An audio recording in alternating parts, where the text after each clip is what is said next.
Joe Biden snaps at another reporter over Ukraine, and Senator Kamala Harris wants people to just leave the former vice president alone. But will anyone go after him in next week's debate? Team Rising is here. Andrew Feldman is a Democratic strategist, and Holly Turner is a Republican strategist, formerly with the U.S. Small Business Administration. Friends of the show, welcome to you both. Great Monday panel. Yeah, great way to start the week. It's exciting. Okay, Andrew, this one in particular for you. How should Joe Biden handle himself with these ongoing questions over Ukraine? First, I want to play a clip of him responding to a question. How he has been handling himself. Yeah, I mean, how he has been handling himself. We'll talk a little bit about his Washington Post op-ed and all that after this.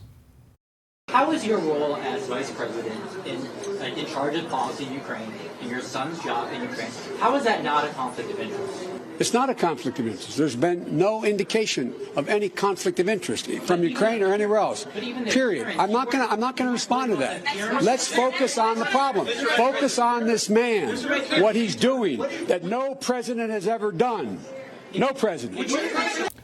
So he says it's not a conflict of interest whatsoever. He's also got a new Washington Post op-ed saying Trump won't destroy me and he won't destroy my family. Is taking this hardline, no, you're the criminal approach, is that the right way to do it? Look, first I want to commend Bo Erickson of CBS who asked that question for getting that question in, because there was a big scuffle, to try to talk to Biden there. But here's the situation, right? Clearly, Joe is getting irritated by this, and it's personal, right? And I think, it is okay for him to show emotion.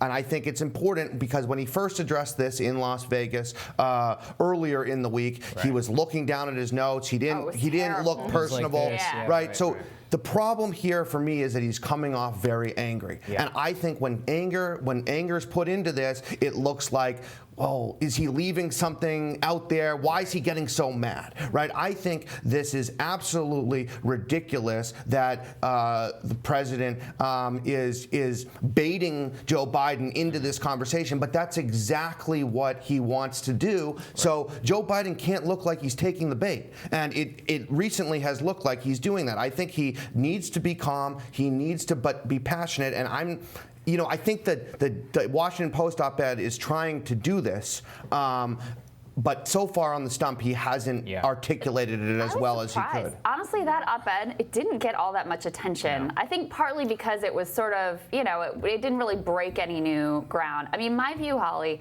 just putting the facts of the matter aside, which in my view, as we've talked about on the show, obviously this is like the definition of a conflict of interest. It's a problem, right?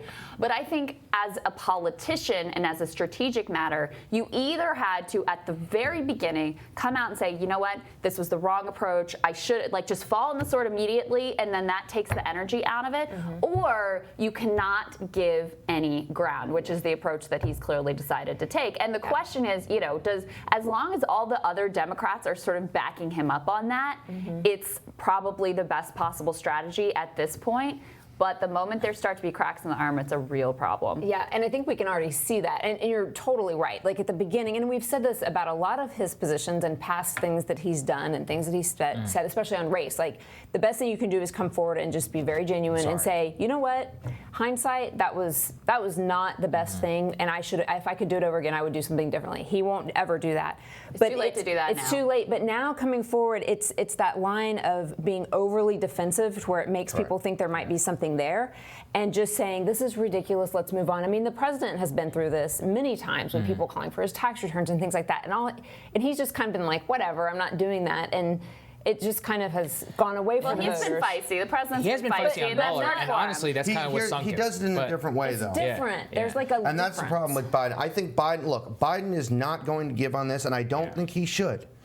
I honestly don't think that when this has been investigated, this was investigated by Ukraine, it was investigated by media outlets, and there was nothing illegal going on here. That's about whether there was a quid pro quo, Andrew. This is about, is it appropriate for the point person on Ukraine and China policy to receive exorbitant amounts of money to that person's son Look, while they're in the White House. Is it appropriate for Don Jr. to get $50,000 for University of Florida? It's not. But here's It's the not. thing. No, I'll it's say not. it right here. But It's here's not. the thing. Yeah. You can't have Democrats go into the wall over Trump's corruption and then with Biden say this is all fine and nothing to see Here's here. our problem. Like if we are parsing legal versus illegal corruption, it is not a good ground to stand on. But Donald Trump wants to bait us into this argument. If we are all going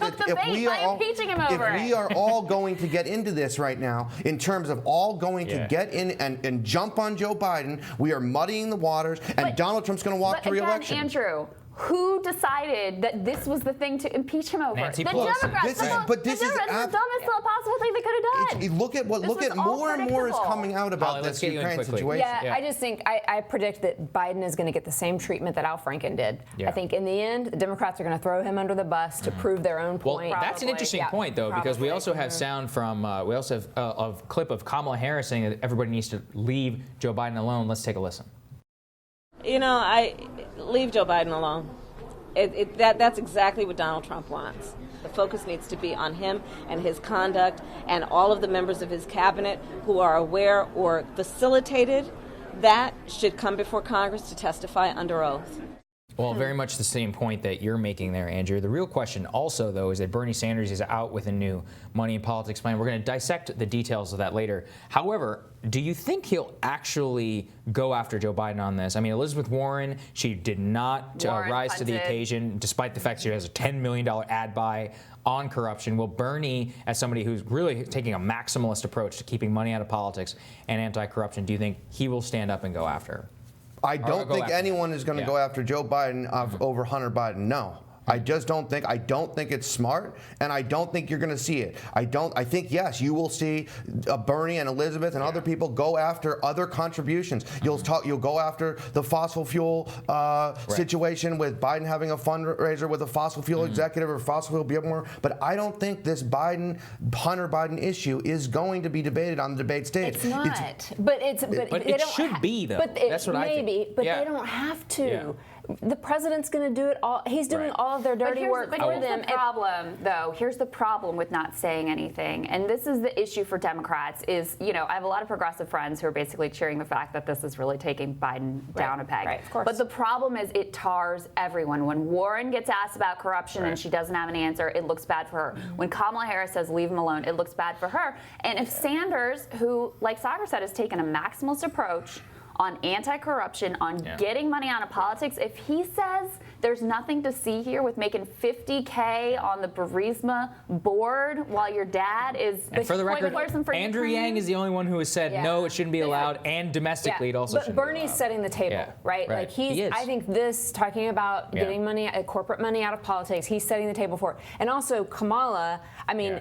What she said, that's her vice presidential pitch right there, right? Like, she's not going to go out and attack. She knows she's running for vice president. Look at Cory Booker called for the ads, Trump's false ads, to be taken off the air. I mean, look, the reality is that, yes, we can go after policies. Going after Hunter Biden, I don't think that's the right approach. I think we're going to literally lose the election to Trump if we creep on muddling the waters with this. Again, Andrew, who muddied the waters? Democrats who decided to make impeachment about all of this. But I think that's much different than what. Stupid. No, I think it's different. We are using taxpayer dollars to get Ukraine to investigate a political opponent. Well, that's different than what. That's different than what we're talking about with Joe Biden. Facts of the case are But the fact of the matter is, the hill that Democrats, of all the things you could impeach Trump for, the hill they decided to die on is our corruption is legal and his is illegal, and it is a bad place to stand, in my humble opinion. We're going to take a quick break. You guys stick around. We'll have more Rising after this.